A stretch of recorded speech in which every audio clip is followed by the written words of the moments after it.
Hello guys, good morning to all of you. थोड़ा सा late हुआ क्वेश्चन गेस करने में। कहीं पे हम फंसे हुए थे कुछ काम में। तो ये है आप लोग का इलेक्ट्रो का गेस क्वेश्चन पेपर। मतलब जो क्वेश्चन गेस किया जा रहा है, आप लोग अच्छे से पढ़ लेना, ठीक है। और सॉरी फॉर जो थोड़ा सा लेट हुआ। ठीक है, ट्रांसफार्मर देखो, ट्रांसफार्मर है जो 14 मार्क्स में एकदम कन्फर्म पूछेगा। ठीक है, तो ये आपको पढ़ के जाना है। 14 मार्क्स में ट्रांसफार्मर पढ़ के जाना है, उसका टाइप्स ऑफ ट्रांसफार्मर है ना। और फिर उसमें क्या क्या यूज होते हैं, ये चीज़ सब लिख के आना है उसमें। EM spectrum, electromagnetic spectrum. ठीक है, जो आप लोग का इंटरनल में आया था। तो ये चीज़ भी आप लोग को आ सकता है एकदम 100%। 14%, सॉरी 14 मार्क्स में। ठीक है, देखो 14 मार्क्स में क्वेश्चन क्या क्या बनता है। एक तो ये बना, एक ये बना। अब ओम्स लॉ, ओम्स लॉ ये 7 मार्क्स में पूछने का चांस रहता है। ठीक है, तो ये आप पढ़ के जाना।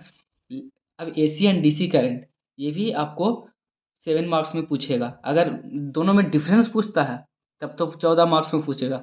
अगर दोनों में सिर्फ एसी करंट पूछ दिया, अल्टरनेटिंग करंट, या तो सिर्फ डायरेक्ट करंट पूछ दिया, तो 7 7 मार्क्स में पूछेगा। लेंज लॉ बहुत इंपॉर्टेंट है, वेरी इंपॉर्टेंट, 7 मार्क्स में पूछ सकता है। रेजिस्टेंस पूरा लिखना है, रेजिस्टेंस पूछेगा तो। ठीक है, फेरेडिक करंट देखो ये 14 मार्क्स में पूछेगा, और गैल्वेनिक करंट। देखो दोनों में से कोई एक पूछेगा।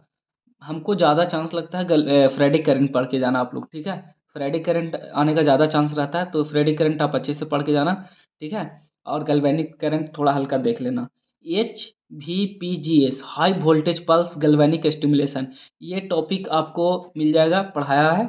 ठीक है, तो ये 7 नंबर में पूछता है। ठीक है, एक छोटा सा टॉपिक है ये, इसके बारे में पढ़ लेना, high voltage pulse galvanic current, galvanic stimulation के बारे में। ठीक है, physical principle and their relevance to the physiotherapy, क्या क्या मतलब कि मान के चलो इलेक्ट्रोमैग्नेटिक इंडक्शन पढ़ाया, ये इलेक्ट्रोमैग्नेटिक स्पेक्ट्रम पढ़ाया। ठीक है, मैग्नेटिज्म पढ़ाया। तो उसमें क्या है ना कि उसका क्या रोल है फिजियोथेरेपी में, वो चीज़ इसमें लिखना है। ठीक है, अब ये आता है पेन। पेन जो है ना, ये 14 मार्क्स में पूछता है। अब पेन, एक स्टूडेंट भेजा है लिख करके टॉपिक, तो उसमें पेन भी लिखा हुआ है आपका सिलेबस में। सिलेबस में तो वहाँ पे नहीं है, लेकिन एक पढ़ाया गया होगा क्लास में, अगर पढ़ाया गया होगा पेन, तो आप पेन अच्छे से पढ़ के जाना। धनिष्ठा मैम पढ़ाती है ये, तो ये वो हमेशा देती है क्वेश्चन। ठीक है, तो आप लोग ये 12 टॉपिक है, 12 टॉपिक में से सबसे मोस्ट इंपॉर्टेंट टॉपिक जो 14 मार्क्स वाला बताएं, ट्रांसफार्मर, ये spectrum, phrenic current, galvanic current, दोनों में से कोई देखना। पेन 14 मार्क्स में पूछेगा, और बाकी सब 7 7 नंबर में पूछेगा। ठीक है, तो थोड़ा सा लेट हुआ यार, कहीं फंस गए थे हम। ठीक है, वीडियो नहीं बना पाए। तो आप लोग अच्छे से तैयारी करो, और जो भी डाउट हो आप लोग पूछें। और बाकी नोट्स वगैरह तो मैं भेज ही दिया था, इलेक्ट्रो का, ट्रांसफार्मर का भेजा हुआ, स्पेक्ट्रम का भेजा हुआ है। और बाकी और देख लेना नोट्स, जो ज़रूरी होगा बाकी तो भेज देंगे। ठीक है, thank you for watching my video.